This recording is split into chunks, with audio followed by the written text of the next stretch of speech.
Amanda Viana chegando aqui no PFF e hoje com mais um PFF Entrevista. A gente tem uma conexão Brasil-Austrália hoje, clima de Copa do Mundo, seleção brasileira aí empolgando todo mundo e essa Copa muito equilibrada, muitos jogos interessantes. E hoje a gente vai conversar com aquele que tem virado figurinha carimbada aqui no PFF. É a terceira vez que ele aparece aqui com a gente no PFF Entrevista. Hoje, o PFF Entrevista Jonas Urias, treinador da Seleção Brasileira Sub-20 e também observador técnico do Brasil nessa Copa do Mundo. Jonas, um prazer imenso falar com você. Já agradeço aí a disponibilidade de poder conversar com o PFF. Imagino que a rotina aí tá uma loucura, muitos jogos para acompanhar, mas agradecer aí a sua presença aqui com a gente. Que isso, Amanda, eu agradeço o convite, eu adoro sempre estar aqui no Planeta, assim, admiro muito o trabalho de vocês, toda vez que vocês me convidam, para mim é uma verdadeira honra poder falar de futebol com quem entende, com quem vive, então vamos lá para mais uma e que seja tão boa quanto as outras. Bora! Antes da gente chegar na Copa do Mundo, queria passar um pouquinho sobre a seleção sub-20 com você, porque tivemos uma convocação recente, o começo, né, de um novo ciclo. Como é que você vê esse início de trabalho? Muitas jogadoras aí vindas até da seleção sub-17 que estiveram no Mundial da categoria no final do ano passado, por exemplo, a Guta, a Rebeca. Você tem também uma manutenção de algumas peças que ainda estão na idade do sub-20, como Gi Fernandes, Ana Luísa, a Priscila, a Dudinha, né, que estava naquela vai para 17, vai para 20. Como é que está esse início de um novo ciclo? Bom, a gente está no início. Início é sempre descobertas, né? A gente conhece, vai conhecendo as jogadoras, acho que mesmo as que estiveram conosco no outro ciclo, né? É sempre uma fase muito delicada, Amanda, essa fase de subida, maioridade, né? Uma maioridade da pessoa, né? Como em relação à sociedade, em relação à vida, em relação ao mundo, em relação à família. E a mudança da categoria 17 para 20, assim, é sempre muito sensível. Então, muitas vezes jogadoras desempenham bem na sub-17, não necessariamente vão conseguir sustentar esse rendimento para sub-20, então é uma redescoberta, é um momento de profissionalismo, assim, que é desafiador para elas, que remanescem do ciclo passado, desafiador para quem chega, para quem não vivenciou a categoria sub-17 até o Mundial, por exemplo, talvez pegou uma convocação ou outra, mas não se consolidou ali, mas galgou o seu lugar na sub-20 pelo trabalho que faz no clube, o trabalho que faz nas suas instituições, nos campeonatos de base ou até no campeonato adulto. Essas jogadoras já têm um perfil diferente, são jogadoras que, às vezes, por ter como se diz assim, comido mais grama ali, né, para conseguir voltar para a seleção, ter lutado muito para conseguir, muitas vezes vem com um nível de maturidade legal, mas aí vem sem experiência internacional, que isso pesa também, então a gente tem que se adaptar a isso. E, por fim, as jogadoras que são realmente novas, né, que não vivenciaram nenhum aspecto da seleção, foi o caso, por exemplo, a gente trouxe a Giovanna Canali dos Estados Unidos, uma menina que a gente vem acompanhando faz um tempo, né, acompanhamos muitos jogos dela lá para tomar essa decisão, e foi, nossa, uma jogadora super interessante que veio. Teve outras estreantes também, como a Pamela, né, que fez um campeonato muito interessante, um brasileirão muito interessante pelo Kinderman. Então, assim, é início de ciclo. É novo para elas tanto quanto é para nós, né? Então a gente não tem. Então a gente assume isso com muita naturalidade, com muita tranquilidade, Amanda, porque do nosso ponto de vista, se você troca uma pessoa, você está trocando o grupo, né? Porque o grupo é feito de cada peça, né? Então o trabalho ele só vai fazer sentido se os seres humanos que compõem ele se sintam representados por ele, né? Então, assim como a equipe do Planeta Futebol Feminino é uma equipe muito coesa, eu acho que a forma como vocês fazem o jornalismo do futebol feminino faz sentido para todo mundo que compõe essa equipe. E com certeza tem um pouco de cada um ali. Então, a gente acredita que essa é a forma que vai nos fazer chegar lá na frente no Mundial com identidade real e podermos disputar com escolas que são estão tratando o futebol feminino com mais solidez há mais tempo que nós, que tem mais estrutura que nós, que tem mais experiência internacional do que nós, geralmente jogam 7, 10 vezes mais amistosos do que nós numa preparação, mas mesmo assim a gente pode jogar de igual para igual se a gente construir algo identitário, né? Então, trabalho novo, ciclo novo, perdemos a convocação de abril, infelizmente, então fica um gap também, então é sempre mais difícil quando a gente não se encontra, né?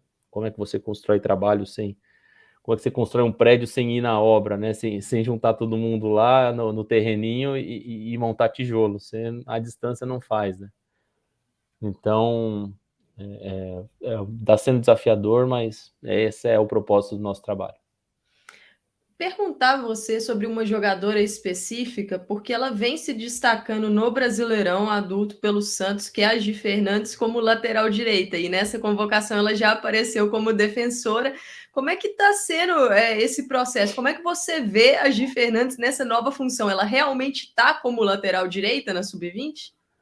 É uma lateral fake, né? Então, bom, vamos lá. O primeiro lugar, acho que é importante eu dizer que a gente respeita absurdamente a decisão do treinador no clube.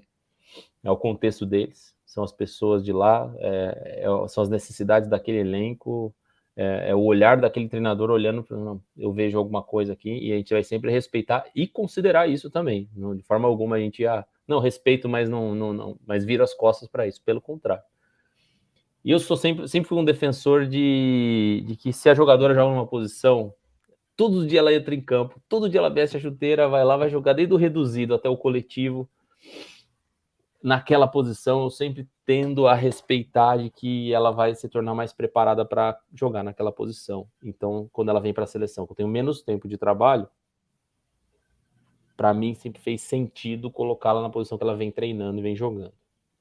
Com a Gi Fernandes foi difícil eu conseguir entender, não entender isso, entender eu já entendia, mas foi difícil eu olhar assim e falar, tá, ok, vamos colocar a Gi de lateral.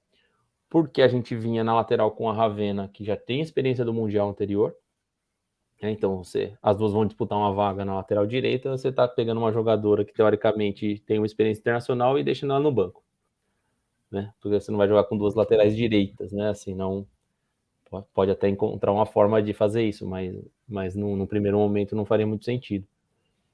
Então a gente ainda na primeira convocação traz a Gi como meia, e ela desempenha aquele papel que a gente gosta muito, né? Um entrelinhas refinado, um domínio sempre intencional, muito arisco ali no espaço entre linhas, né? Uma assistência quente, uma boa finalização, uma líder ali no meio campo técnica, né? Uma líder técnica fabulosa. Além de dominar a tática, né? Na construção da nossa forma de jogar e tudo mais, então ela desempenha muito bem. Porém, ficamos aí de fevereiro até julho, né, sem convocação. Então, quando a gente pensa novamente na Gi Fernandes, pensa, pô, faz 6 meses que essa menina tá jogando numa posição, então vamos respeitar isso e vamos trazê-la como lateral. Durante a convocação aí é do momento, às vezes é interessante você ter uma jogadora que também vai fazer a meia, se for o caso, ela também vai jogar de ponta, porque já fez também muito bem em outros momentos, mas isso se torna um benefício, né? Então, aí são decisões também que a gente, no momento mais decisivo, vai ter que tomar, mas foi interessante, assim, vê-la, como ela está desempenhando, e está cada vez mais sólida, está evoluindo defensivamente, que era algo que não fazia parte do jogo dela muito como característica, né? Então, a posição está trazendo exigência nesse sentido, ela está desenvolvendo esse lado do jogo dela, que vai ser bom também se ela jogar de meia, ela ser melhor defensivamente. Então, eu só vejo como benefício. Bom, para fechar esse assunto de sub-20, eu queria te perguntar sobre a Giovanna Waxman, né? Porque ela teve na chamada da sub-17, acabou sendo desconvocada ali por um problema de uma questão, né? No caso de transição de clube, e aí foi chamada para a seleção sub-20. É uma atleta que tem idade sub-15 ainda, mas pelos jogos que a gente via dela, pelos vídeos de Botafogo, também lá nos Estados Unidos, extremamente promissora. Como é que foi esse processo para chamar a Giovanna Waxman já para a seleção sub-20?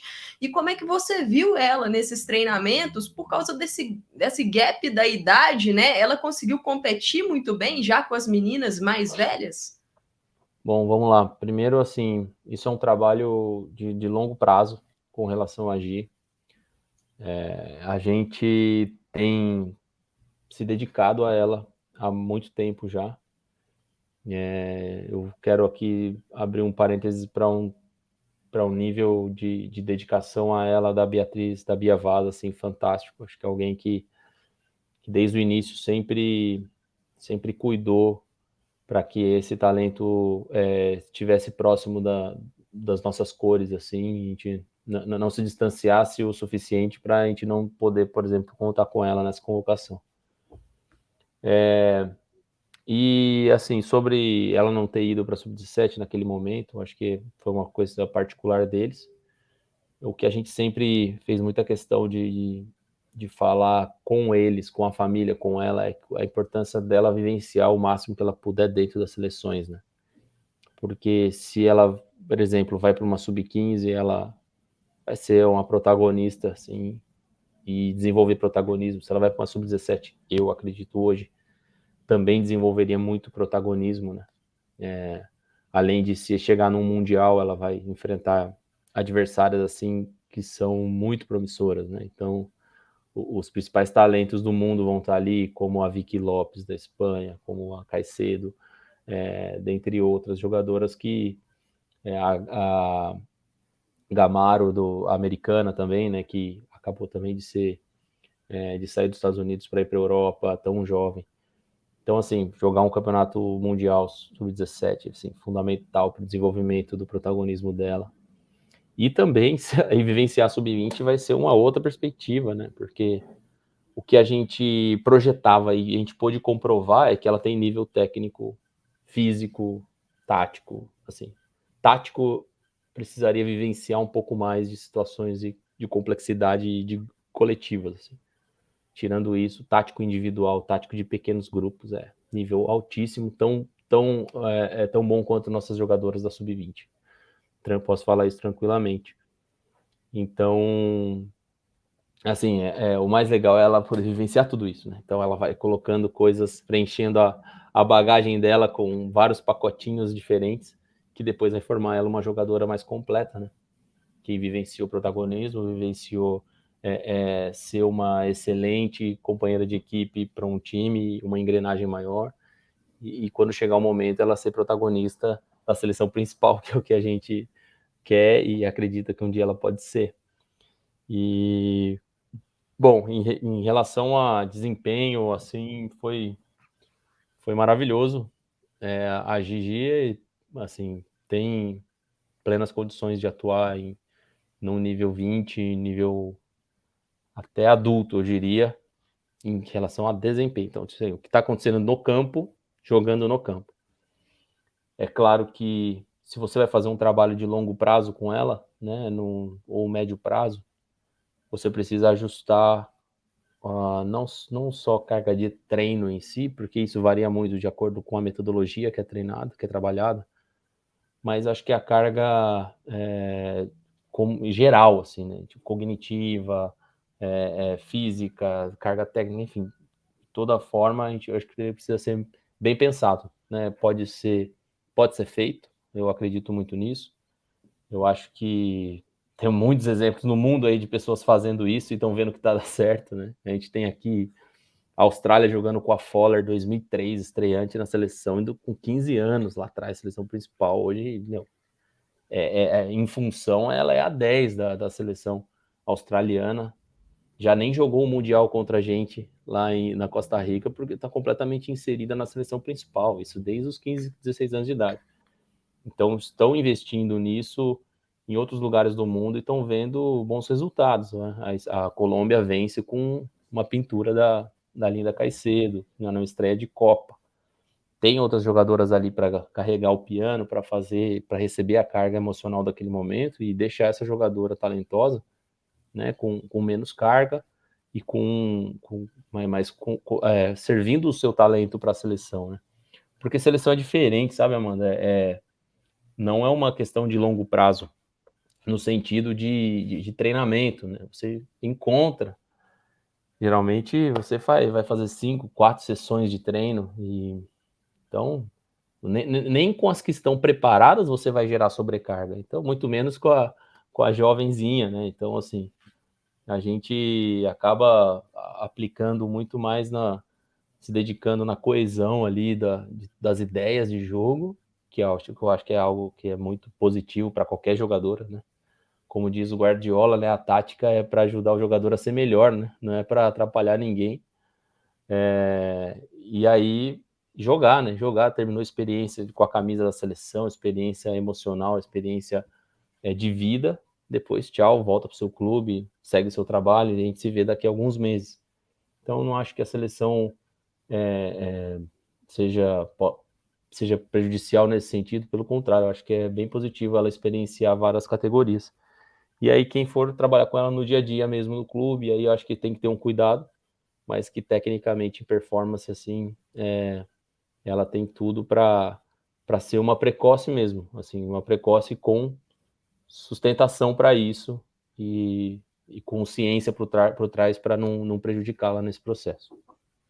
Bom, aproveitar para fazer a transição sub-20 principal com 3 jogadoras que estão presentes no Mundial. Uma delas acabou voltando para o Brasil agora, que é a Aline Gomes, né, que estava como suplente, mas nós temos nessas 23 que representam o Brasil na Copa do Mundo, Bruninha e Lauren. Todas essas 3 jogadoras estiveram com você no Mundial Sub-20. Eu queria saber como é que você vê essa questão, né? Jogadoras que eram base, chave no seu time, terceiro lugar no Mundial, agora estão na seleção brasileira disputando uma Copa do Mundo. Lauren estreou como titular numa Copa do Mundo. Então, como é que você vê esse processo, essa transição para essas atletas? Ai, Amanda, é maravilhoso, né? Nossa senhora, é muito gratificante. Assim, elas são diferenciadas há muito tempo. E a gente conseguiu não prejudicar isso e talvez potencializar isso. Mas elas, indivíduos, são fabulosas, as 3, pode ter certeza. As 3 são diferenciadíssimas, primeiro aqui, sabem o que precisa ser feito, excelentes colegas de grupo, excelentes trabalhadoras, inteligentíssimas, raciocínio lógico, criativo, estratégico, elas têm tudo.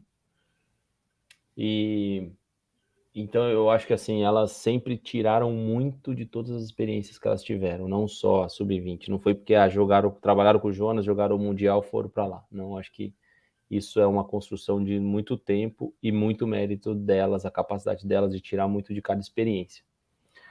Mas, assim, eu fico...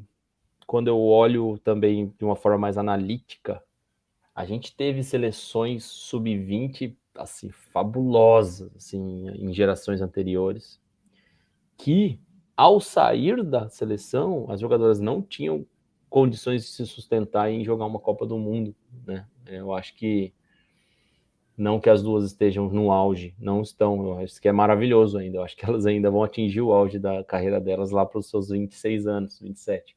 Mas olha, assim, vê-las tão sólidas, saindo da seleção sub-20 em um ano, podendo estrear numa Copa do Mundo, podendo jogar uma Copa do Mundo, ou transmitir à treinadora a confiança de que ela pode contar com elas para jogar uma Copa, já é uma coisa incrível. Então, em gerações anteriores, a gente via as jogadoras saindo da sub-20, talentos fabulosos, assim, mas ainda não conseguiria, ainda não jogaria. Então, eu fico muito, muito feliz por elas. Acho que elas representam muita gente boa, muito trabalhador bom, muito profissional de linha, de primeira mesmo, que deu o suporte para elas e hoje todos sorriem muito quando as veem atuando na seleção principal. Você acha que a Pia ter ido acompanhar jogos do Mundial lá na Costa Rica, em loco, ter participado de alguns momentos ali com vocês, fez diferença para a chegada dessas jogadoras, para que ela conhecesse um pouco mais esses atletas da Sub-20 agora para a principal? Sem dúvida. Eu tenho certeza que isso fez diferença. Primeiro, assim, tirar o chapéu para a atitude, né? Eu acho que a Pia, ela vai para Costa Rica no primeiro momento como pelo programa de mentoria da FIFA, né? Que ela mentora a treinadora da seleção americana sub-20, a Casey, se eu não me engano o nome dela. E aí ela tá na Costa Rica e aí termina a mentoria, estende a estadia dela, volta para o Brasil para fazer uma convocação da principal e volta para Costa Rica depois, faz questão de voltar para Costa Rica. A gente está falando em uma viagem de umas 12 horinhas aí de voo, né? Volta para Costa Rica porque ela queria estar presente, e aí ela acompanha e a gente recebe a medalha das mãos dela, né? Então, assim, tê-la no pódio, inclusive entregando a medalha para nós. Assim, acho que a Pia viu ali o que está por trás do rendimento. Né? Acho que isso dá muita solidez, porque você bate o olho num jogo, você fala, não, a jogadora talentosa, legal, vale uma oportunidade. Mas eu acho que quando você conhece o que está por trás e sustentando o rendimento dela, você olha e fala assim, não, a jogadora é boa por causa disso, porque ela vive isso, então dá para contar com ela mesmo, né? Então, enfim, a gente alinhado assim ajuda demais as meninas. Faz muito bem para as jogadoras quando a gente tem comissão técnica, comissões de diferentes categorias conectados. Assim, eu acho que isso é fundamental para as meninas, faz bem para elas. Então, elas estão colhendo dessa atitude muito legal da Pia e com certeza fez diferença para elas estarem hoje na Copa do Mundo. Bom, Jonas, você está aí na Austrália com a função de observador técnico, né? Você até me falou que você está em Sydney agora.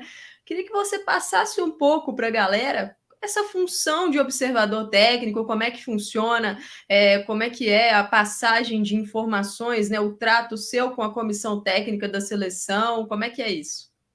Bom, vamos lá. Primeiro, dizer que esse trabalho não está começando agora. Então, após a Copa do Mundo, a Pia, a Lili me chamam para uma reunião e elas me convidam para essa função. Então, o planejamento delas já começou há muito tempo. Eu sou inserido nos processos de análise de desempenho da seleção principal já há meses atrás, há 6, 7, 8 meses atrás. E então começa a fazer parte das reuniões de análise. Então, para entender quais são o tagueamento que eles usam, como eles monitoram o jogo, para onde eles colocam os olhos, como eles relacionam o que vem com o que vão fazer estrategicamente para jogar contra aquele adversário, e fui me familiarizando com a forma de pensar, paralelamente ao trabalho da Sub-20. E aí, realizei algumas reuniões mais periódicas, assim, onde eu já fui fazendo as análises dos adversários do grupo de cruzamento, né, do grupo H, e aí, por exemplo, a Alemanha jogou contra a Suécia, a gente enfrentou a própria Alemanha, assim como o Marrocos também jogou amistosos contra a República Tcheca. Eu fui fazendo já análises desses jogos e eu, junto com o Christian Lizana, né, que é meu auxiliar, meu analista na Sub-20, a gente foi juntos trabalhando e tratando esses materiais e realizamos apresentações para eles, para a seleção principal, principalmente para o Anders, para o André, para a Vanessa, né, que são os responsáveis pela análise de desempenho, e aí já estamos acompanhando esses adversários, as características, as principais jogadoras desde antes da Copa. Aqui na Copa, o trabalho consiste em tentar presenciar a maior parte possível, né, o maior número possível de jogos, né, logisticamente possível, né, porque são muitas viagens, é um país grande também, E a gente fez um calendário de observações, e eu estou olhando, então, principalmente o grupo que a gente vai cruzar nas oitavas e os grupos que a gente deve cruzar nas quartas de final. Então, por exemplo, eu assisti o jogo da Austrália presencialmente, vou assistir hoje o jogo da Inglaterra presencialmente, porque são adversários possíveis, potenciais de quartas de final. Assim como assisto os jogos dos cruzamentos, dos potenciais cruzamentos das oitavas, né? Coreia, Colômbia, Marrocos e Alemanha. Desses jogos eu faço um relatório ao vivo, então o que eu estou vendo, sentindo do jogo ao vivo, eu escrevo tudo ali no meio da torcida ali, da arquibancada, é muito super desafiador, eu boto um fonão de ouvido nas orelhas para conseguir diminuir um pouco a interferência externa, para conseguir me concentrar, mas consigo relatar bem coisas, percepções ao vivo são muito ricas sempre, né? E aí, chego no hotel e a gente busca os vídeos, né? Baixa tudo da plataforma da FIFA, analisa o jogo, assiste, vê, procura o que eu vi, junto com outras coisas que podem ter passado despercebidas aos meus olhos ao vivo, que a gente crê que são os padrões, né? Que são as variações, né? Desde o sistema tático, os princípios, a gente tenta decifrar os princípios de jogo, por mais difícil que isso seja, né? As tendências ofensivas, defensivas, né? Se aquele time ele procura um bloco alto e se faz como faz, se ele procura um bloco médio, como é que ele faz, quando defende a própria meta, como é que eles se organizam, e assim como é que eles saem de trás, como é que eles progridem no campo, como costumam entrar no terço final, como são os cruzamentos, as finalizações e as bolas paradas todas, né?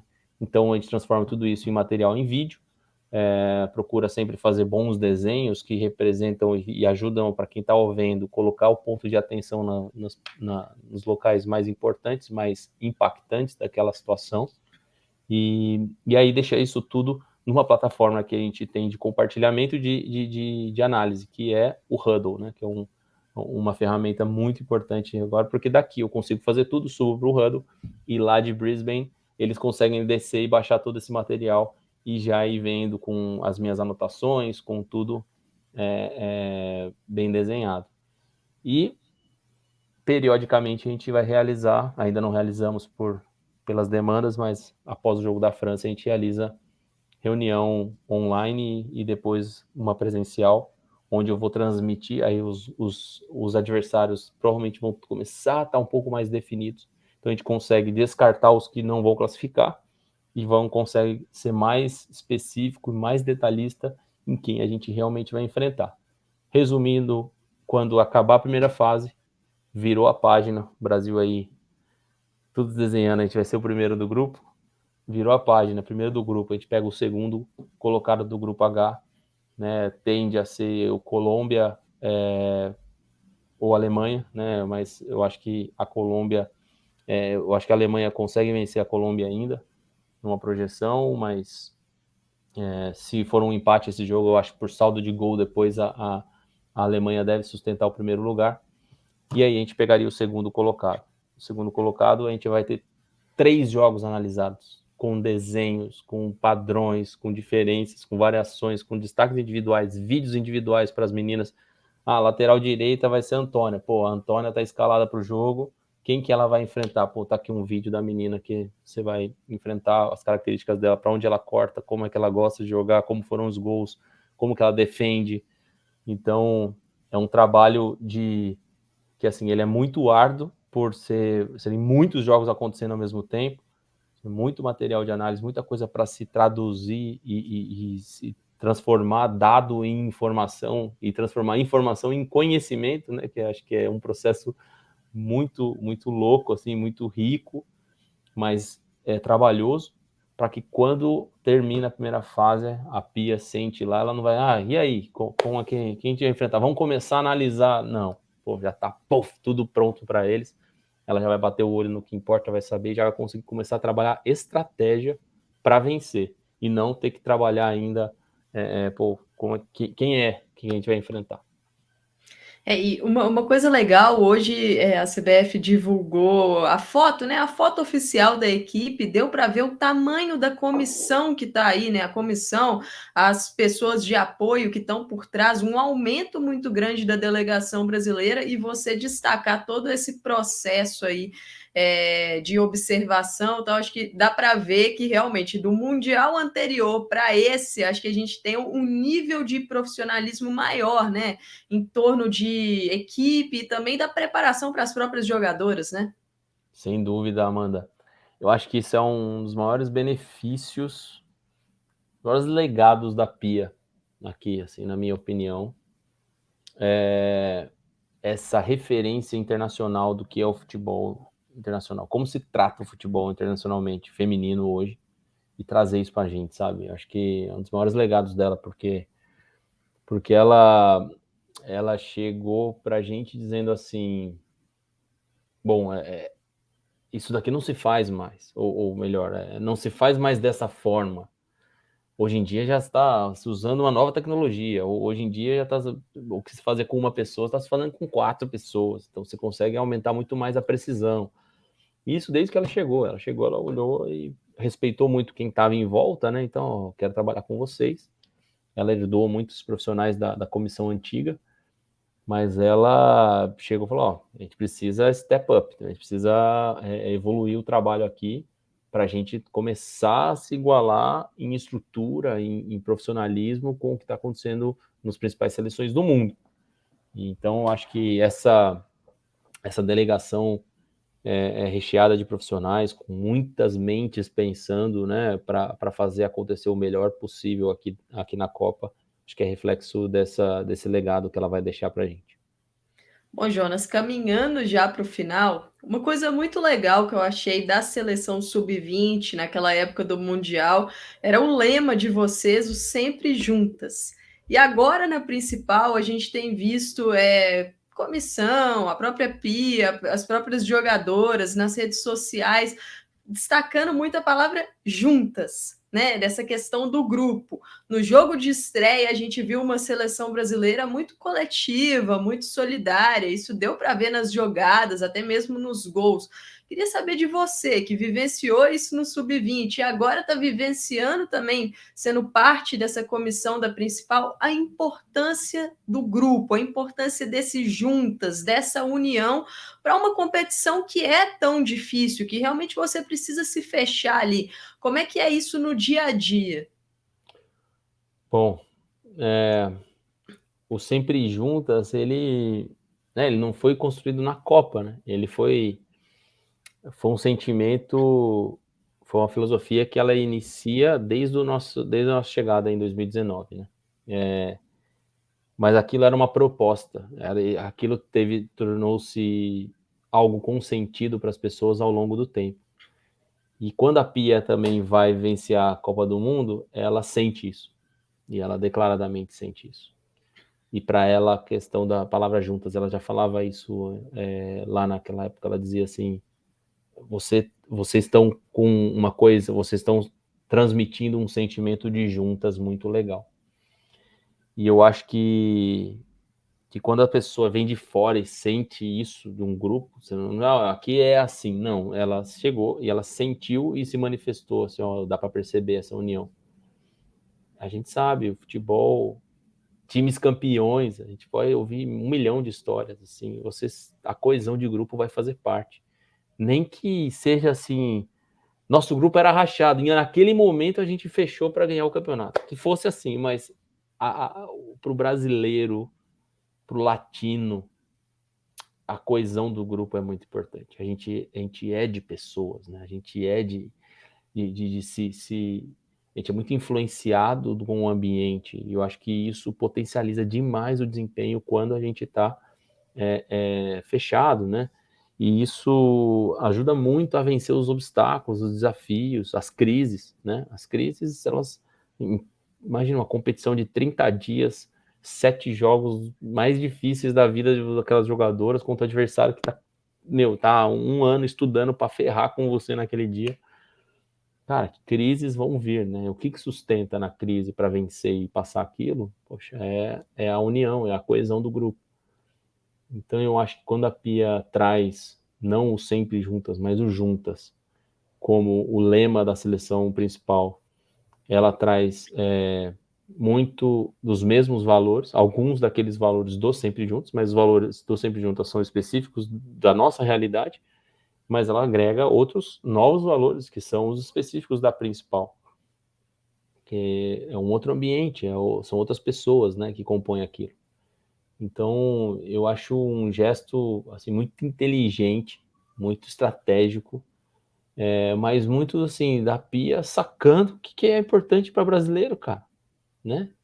Faz diferença isso para nós. Então, vou investir nessa parada aqui que eu senti que, pô, foi legal lá e eu tenho certeza que ela está cada dia mais convencida de que isso pode ser um propulsor do desempenho dessa seleção e a gente pode chegar mais longe, sim, porque a gente tem esse sentimento de unidade, de coletividade muito forte dentro de nós.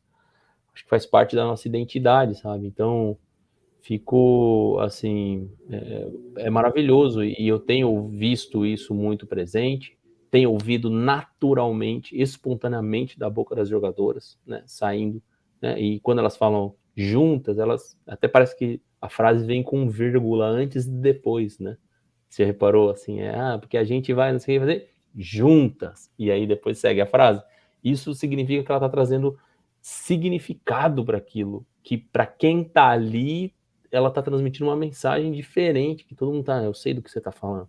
Você não tá jogando uma palavrinha, você tá trazendo, você tá trazendo valores junto com a sua palavra. Então, eu, assim, fico muito contente que a gente está investindo nessa abordagem, porque isso faz muito sentido para nós brasileiros. Jonas, para fechar, eu queria saber de você como é que você está vendo essa Copa do Mundo, né? A gente está aí caminhando, né, para o desfecho dessa segunda rodada. Estamos na metade da segunda rodada dos grupos que já jogaram. Como é que você está vendo esse mundial equilibrado, competitivo, equipes aí que estão surpreendendo? Como é que está essa percepção? Bom, Amanda, tá um mundial muito legal, né? Muito equilibrado. Acho que já tivemos mais resultados assim surpreendentes do que resultados assim manjados, assim, que a gente olhava, isso aí que era muito clássico, né? No feminino há anos atrás, a gente olhar e, poxa, não, isso aí vai ser 4-0, 5-0 ali, vai ser um atropelo ali. E a gente tá vendo vários jogos, pô, né? Os Estados Unidos enfrentar o Vietnã e o gol só sair né, no gargalo ali do primeiro tempo e depois o placar de 3-0, que é um placar comum do jogo, né? Tipo assim, um time foi muito bem no jogo, pô, pode ganhar de 3-0 do seu rival, pode ser. Mas assim como outros resultados também, a gente tem visto vários jogos, a gente pega uma seleção nigeriana, poxa, fez um jogaço aí contra o Canadá, uma partida super interessante, um adversário pode ser adversário das quartas, né? A Nigéria complicou demais ali as previsões dos grupos do grupo deles, né? Conseguindo dar 2 empates e tá aí talvez a uma vitória de conseguir a classificação, beliscar um segundo lugar. Eu acho que está sendo uma Copa muito equilibrada, assim, muito legal a gente ver a evolução da modalidade. E alguns pontos, assim, sabe? Você vê um Japão ontem vencendo por 2-0, tipo, poxa, você também um adversário que, teoricamente, aí em outros momentos, você veria um placar muito mais elástico, né? Então, eu acho que isso é fruto da evolução da modalidade, é fantástico vivenciar isso, estar aqui, poder ir nos jogos e assistir a evolução tática e técnica do jogo, né? Não tem mais aquela coisa aqueles times frágeis que a bola passa toda hora quando você pisca o olho, tá dentro da área. E aí a goleira que não consegue parar uma bola, uma defesa poxa, a bola passa dela, ela para de jogar, sabe? É coisa que a gente via às vezes assim, e que a gente sabia que a evolução da modalidade ia levar isso. E é muito legal estar vivenciando isso aqui, né? A gente tá podendo ver jogos, pô, o time vai defender mesmo, sabe, vai estar organizado, vai estar ciente da proposta. Então, essa essa potência que o futebol feminino está se tornando, isso daqui é um case maravilhoso para sustentar isso. E, bom, estou muito, muito feliz de poder estar aqui. E tenho certeza que todo mundo aí também no Brasil deve estar muito, muito feliz e animado, assim, não só pelo resultado do Brasil, mas pela evolução da modalidade, né? O clima aqui tá de empolgação, apreensão com as partidas, mas sempre acreditando na seleção brasileira. Jonas, aproveitar para agradecer a sua disponibilidade de falar com a gente. Eu imagino a loucura que tá essa rotina, né? São muitos jogos e você, além de ir às partidas, tem que observar. Então, agradecer aí a sua disponibilidade. Volte mais vezes. A gente quer saber depois do Mundial como é que foi essa história toda, essa experiência, e desejar aí bom trabalho e boa sorte para você e para a seleção brasileira nessa caminhada pela Copa do Mundo. Obrigado, Amanda. Que isso, cara. É sempre bom, como eu falei no início, falar com vocês é sempre especial. Vou estar sempre à disposição e, assim, tomara que após Copa a gente tenha aqui a história mais linda de todas, a história da estrelinha, para poder contar os mínimos detalhes para vocês. Aí, com menos correria, com mais tempo, para a gente poder fazer aquela resenha bem completa mesmo, como a gente está acostumado a fazer quando a gente senta aqui para conversar, né, mano? Mas te agradeço a torcida, agradeço essa energia, saiba que essa energia que vocês enviam do Brasil para a seleção, as pessoas sentem aqui sim, e isso mexe muito com todo mundo, e é muito do trabalho aqui no dia do cansaço, o dia que bate, nossa senhora, tá, são 7, 8, 9 dias seguidos, sem parar, das 7 da manhã até a hora de dormir, trabalhando na frente do computador, ou com treino, ou com outras coisas, sabe que é essa energia que faz a gente, não, vamos mais, sempre dá mais, porque vale muito a pena pelo Brasil, pelo nosso povo e por tudo que significa representar a seleção numa Copa do Mundo. Então, obrigado aí por tudo, por esse apoio, e seguimos. Bom, galera, esse foi mais um PFF Entrevista com Jonas Urias. E a gente pede para que vocês compartilhem o nosso conteúdo, sigam o PFF em todas as redes sociais, se inscrevam aqui no canal, porque a nossa cobertura da Copa do Mundo continua. É isso aí, até a próxima.